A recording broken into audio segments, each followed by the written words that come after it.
Evet değerli izleyenler, dünden bu yana özgürlük mücadelesinin iki önemli ismini maalesef yitirdik. Dün evlerde tedavi gördüğü hastanede şehit düşen PYD eş başkanlık üyesi Salih Müslim'in cenazesi bugün Rojava'ya getirildi. Semerka sınır kapısında kitlesel karşılanan Salih Müslim'in naaşı daha sonra yayın yapılacak tören için Kamışlı'ya götürüldü. Burada yapılacak tören ardındansa Kobani'de cumartesi günü yapılacak törenle son yolculuğuna uğurlanacak Salih Müslim.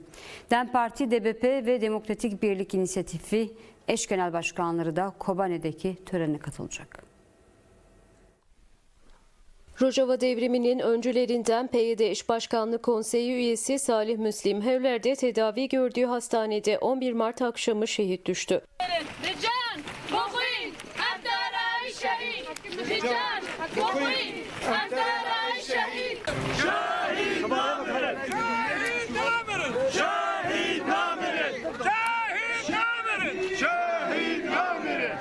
Evlerden uğurlanan Salih Müslim'in naaşı Semerka sınır kapısından Rojava'ya getirildi. Rojava halkıyla birlikte Kuzey ve Doğu Suriye Özerk Yönetimi PYD temsilcileri tarafından karşılandı.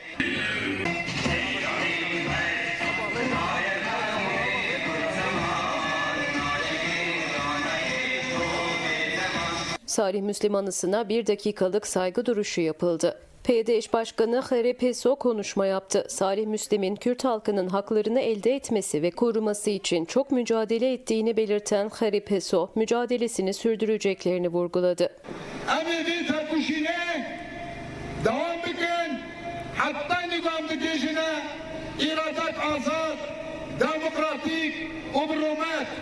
Şehit Salih Müslim'in naaşı daha sonra Kamışlı'ya uğurlandı. Şehit Salih Müslim güzergah boyunca sloganlarla karşılandı.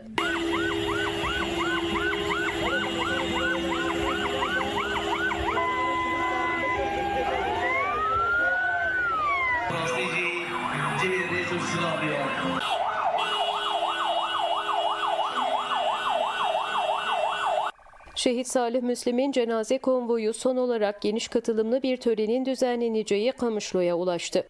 Burada da Rojava halkı Şehit Salih Müslim'i bağrına bastı.